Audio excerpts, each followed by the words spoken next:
funções logarítmicas, vamos trabalhar com alguns elementos. Primeiro vamos acessar o controle deslizante, colocar aqui o valor de A, que vai ser uma constante que vai multiplicar a nossa função logarítmica. No controle deslizante, vamos também colocar um valor B. Esse valor, na verdade, vai ser o valor que vai somar a x pela esquerda. E vamos colocar um valor C, que vai ser um valor que vai somar x pela direita. Como nós vamos inserir nossa função logarítmica? Coloque log 2, dizendo que na base 2 é o valor, no caso, B mais x mais C. Evidentemente que nós temos que considerar tudo isso multiplicado com o valor A. Tanto faz você botar no início ou no fim o A. Dê um Enter. E aqui está a nossa função logarítmica. Vamos considerar que você não tenha um valor somando em B, seja 0.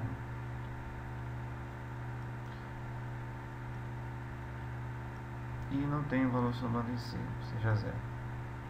Tá? Uma função com base 2 em log, ela passa aqui no 1, tá? Quando y é igual a 0. Perfeito? Então você tem aqui esse comportamento. Eu vou mudar aqui a cor da função, porque log não tem como a gente tá trabalhando especificamente um valor sem a base. Eu queria poder fazer a mudança na base, mas não é possível. Então vamos colocar aqui a questão da função azul e vamos primeiro verificar o comportamento dessa função quando você eleva o valor de A multiplicando a ele. Então se você multiplicar, por exemplo, por 2, olha o que vai acontecer. A função vai ter um deslocamento para cima, tá? Ela permanece fixa aqui no 1. Nesse valor de 1 ela não se mexe, mas aqui ela vai ficando com ângulos maiores à medida que você aumenta o valor de A, até ficar, por exemplo, tendendo ao infinito no positivo e no y. Descendo, ela vai ficar mais inclinada e quando for negativo, evidentemente, ela vai inverter de sinal. Aqui você nota o que? Que ela vai ter um comportamento semelhante à função exponencial decrescente, com a característica o que? De cortar tanto o eixo positivo quanto negativo.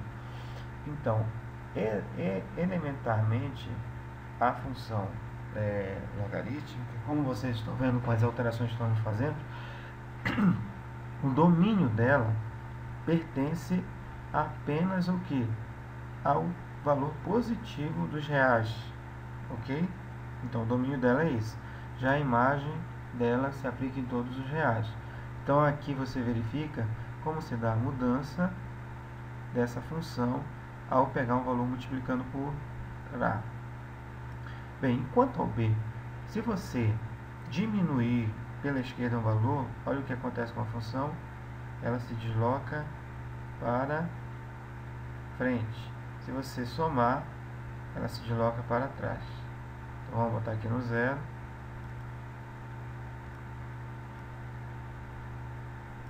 Vamos para o C agora.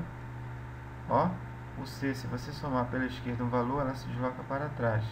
Se você diminuir o valor, se desloca para frente. Então tem esses comportamentos inerentes aqui da função. Se você aumentar a base desse logarítmico, o que vai acontecer? Um comportamento semelhante. Vamos inserir, por exemplo, um log na base 10. Então vamos inserir A log na base 10 de B mais X mais C. Vamos dar o Enter e a função vai ficar essa daqui. Ou seja, o que aconteceu quando você botou a base 10? Você tem um deslocamento para baixo dessa função. Então ela fica com esse comportamento aqui. Vamos ver o que acontece se você mexer. Ó, elas caminham juntas, tá? Mesmo comportamento do A também, ok? Então você vê aí o comportamento dessas duas funções. Então, à medida que você aumenta a base do log, ela tende a ficar mais com um ângulo mais próximo de 0, tá? Em relação a essa função aqui, ela passa então a ter um comportamento mais, vamos dizer assim, com comportamento crescente, com taxas decrescentes ou taxas quase nulas em relação à função log com menor base. Então isso daí é para vocês verificarem como se dá esses comportamentos de função logarítmica.